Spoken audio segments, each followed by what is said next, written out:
Our next guest was New Zealand's most eligible bachelor for 2 months back in 2015 before he gave a real breath of fresh air called Matoodles a promise ring and asked her to start a relationship with him. He's back on our screens this Monday where he's hosting the new season of The Bachelorette. It's our great pleasure to welcome back to the show Art Green. Nice to see you, Art. Good to see you too. Art, I've got a question for you. Do you ever consider the irony that as a proponent of the paleo, you married a carb in the form of rice and turned her into a green? I haven't thought about that. No, I think it makes total sense. Well, no, I don't think It does now that I mention. I thought that someone would have said that at the wedding. I don't think it's ironic. It would be ironic if it's the other way. If she'd been a green and you turned her into rice. You know what I mean? Yeah, exactly. Yeah. No, yeah, I think it works well. So that wasn't part of the reason why you liked it. You wanted to get rid of the rice. I've turned her into broccoli rice, which is green. To the Bachelorette, were any of the bachelors a-holes? That's what everyone wants. We don't have to name names, but were there any a-holes? I mean, no, actually probably not really. Not as much as I thought there were going to be some a-holes. Yeah. I thought it was going to be like Instagram gym junkie guys. Yeah. And there was maybe like one or two of those. Yeah. But predominantly, most of the guys were actually really nice guys. So you don't consider yourself an Instagram gym junkie guy? Nah, not completely. So was like, you don't need to name names, but was the Bachelorette an arsehole?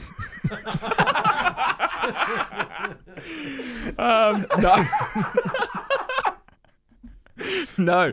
No, she wasn't. No one. No. Oh, good. I hear that Jess The Pest from Radio Hauraki is on the show. Yeah. Is he? Are you calling him just the Pest on the show? Not to his face, but I'd like to know. So I mean, why is he so pesty? Why is he so pesty? Yeah. Like, Well, why did he grow up so pesty? I mean, how did he get the nickname the Pest? Oh, well, by being a pest. Okay, so in what way? Because I'm just trying to think of if I've seen any of that in Well, like him on the show. With Jess The Pest, because he worked here at Radio Hauraki and he was also, worked on the Alternative Commentary Collective. And just generally, if there was a gathering, then he'd be pesting He'd sort of females. just pest his way over and just start pesting. Yeah, he's just a pest. He's a pest. But he's also pesty in terms of just like a little brother pesty kind of as well. Like, he's just kind of a bit of a pest. Yeah, he's terribly flatulent, and he'll pest you with his flatulence. Yeah, there's definitely a bit of that, I'd say. Flatulence or pest? Just all of that. The whole thing's sort of a pest setup in a way. I mean, pest isn't the right word. Maybe wooing and courting. But I guess it's a little bit pesty. Yeah, I mean, yeah, it's a pest fest. If you don't pest, It's a pest fest. Maybe that's why you didn't realise that he was being pesty. Maybe because he was in such a pesty environment that it was like camouflage. He was normal. He was just normal in that environment. Exactly. I've watched you do a lot of exercise over the years, mainly burpees.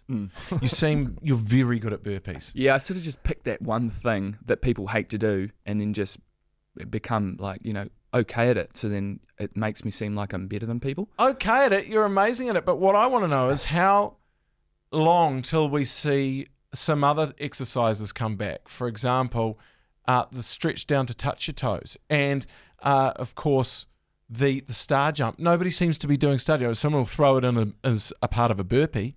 But the star jump was a staple of the 1980s jazzercise routine, as was the upside down bicycle. Oh, upside down bicycle. Wow. Do you know the upside down bicycle? Can you show me? Yeah, I can. Oh, shit. This is great for your abs. I don't know what your abs are like, Art, but this will... Upside down bicycle, it was like, you go up like this, and you go... See, that just looks... It's humiliating. I don't know what it's doing. Does that not do anything for your abs? It's humiliating you. That's what it's doing. I mean, star jumps we can bring back. I can bring back some star jumps for you if you want. But what do star jumps do? Star jumps don't what does that do? It's a bit of cardio. What does it do? Star jumps with weights, maybe. Yeah. That would be something. That'd be hard. Yeah, that'd be hard. That'd be something. Hey, yeah, you beat the shit out of Zac Guildford in 2015. Thanks for bringing that Do you up. remember that? Yeah, I do. Yeah, that was great. I was remember we pretty interviewed before the fight, and I was thinking... He's going to get smashed. I was thinking pretty boy's in trouble here. That's what everyone was thinking. Yeah. I was paying $5 at the TAB. But I reckon... So I put $500 on myself. What you did was what you had to do. In fact, you said you were going to do what you did, which was not lose your cool in the first round. And then he just blew his load. Excuse me? She just blew us low. I backed you the whole time.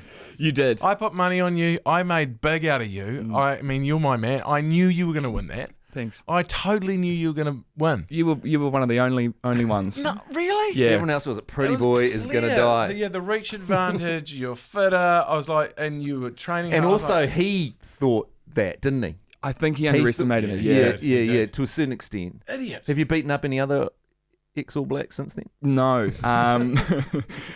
No, I haven't even picked up the gloves since. So, right. What's the, like one and done? You've won. Exactly. I don't need to prove anything. You've proved it. So that, yeah, you're absolutely right. Why would you? But it was so intense. Like Yeah. that whole thing, just mentally. Like, man, I didn't really want to go back there. So I was like, yeah, no, one and done. I'm fine. I'm happy with that. There you go. But Bachelorette, Mm.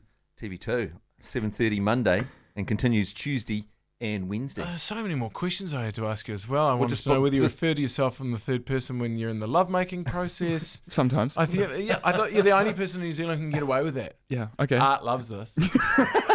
I wouldn't mind if you just did a bit of a reach around. Totally. I reckon you're the only guy that You can can get pull away that with it. off. Yeah, you're the only one. Yeah. Hey, Art, thanks so much for coming in. Best of luck with the show, even though it's already filmed. And best of luck with everything else. It's always nice to see you. Thanks, guys. The Hauraki Breakfast with Matt and Jerry. Radio Hauraki, the station for great New Zealanders.